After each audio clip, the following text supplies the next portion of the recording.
بعض چیزیں ایسی نایاب ہیں جو صرف آپ کو مدینہ منورہ مسجد نبوی شریف میں ہی دیکھنے کو ملتی ہیں۔ انہی نایاب چیزوں میں سے ایک یہ قرآن پاک ہے جو ان افراد کے لیے خاص طور پر تیار کیا گیا ہے جو ظاہری آنکھوں سے نہیں دیکھ سکتے، یعنی نابینا افراد کے لیے۔ اس سے پہلے آپ کو ایک گھڑی دکھائی تھی جو مسجد نبوی شریف میں آج سے 77 سال پہلے نصب کی گئی تھی، اور وہ غروب شمس کے اعتبار سے اپنا وقت بتاتی ہے، جس کو اسلامی گھڑی کہا جاتا ہے۔ تو ایسی بہت سی چیزیں ہیں جو آپ کو پوری دنیا میں اور کہیں دیکھنے کو نہیں ملیں گی سوائے مسجد نبوی شریف کے۔ بس آپ دیکھیں، اس صفحے پر ہاتھ پھیرنے سے ہی انہیں صورتوں کا اور آیات کا اندازہ ہو جاتا ہے۔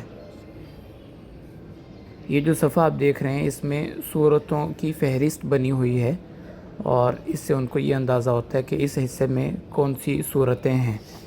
اور آگے اگر آپ دیکھیں تو یہ آدھے صفحے پہ سورت کا نام اور آیات اور اس کے مکی مدنی ہونے کے بارے میں بتایا گیا ہے، اور پھر بائیں طرف سے جو صفحہ ہے اس سے سورت کی ابتدا ہو رہی ہے۔ تو یہ سورت کی فہرست، اور اس کے بعد پھر آگے سورت کی ابتدا۔ اور یہ قریب سے اگر دیکھیں تو یوں کھردرا صفحہ ہے، اس کے اوپر ہاتھ پھیرنے سے ان کو اندازہ ہوتا ہے کہ یہ کون سی آیت لکھی ہوئی ہے۔ اس حصے میں سورۃ الدخان سے لے کر سورۃ الناس تک کی صورتیں ہیں۔ اس مصحف کے ٹوٹل 5 حصے ہیں، سورۃ البقرہ سے لے کر سورۃ الناس تک۔ یہ آپ دیکھیے، سورۃ البقرہ سے سورۃ الناس تک یہ 5 حصے ہیں، اور اس کے بعد بخاری شریف بھی ہے، اس کے 7 حصے ہیں، اور مسلم شریف کے 10 حصے ہیں، کیونکہ بخاری شریف میں 9000 احادیث ہیں جبکہ مسلم شریف میں 12000 احادیث ہیں۔ اب بخاری شریف بھی آپ دیکھیے ان کی بخاری شریف کس طرح کی ہے۔ بس یہ کھولتے ہیں اور ہاتھ پھیرتے جاتے ہیں، اور قرآن پاک ہو تو قرآن پاک کی تلاوت کرتے ہیں، اور حدیث مبارکہ کی کتاب ہو تو اس کو تلاوت کرتے ہیں۔ یہ خاص فن اور طریقہ ہوتا ہے جو مستقل طور پر ان کو سکھایا جاتا ہے۔ اس لیے آپ نے لفٹ میں دیکھا ہوگا کہ جو لفٹ کے بٹن ہوتے ہیں اس میں بھی نابینا افراد کے لیے الگ سے انہوں نے نمبر لکھے ہوتے ہیں، اور وہ نمبر اسی طرح ہوتے ہیں جس طرح کوئی نقطے ہیں۔ اب کھولتے ہیں ان کی مسلم شریف، اور وہ بھی ایک نظر آپ کو دکھا دیتا ہوں۔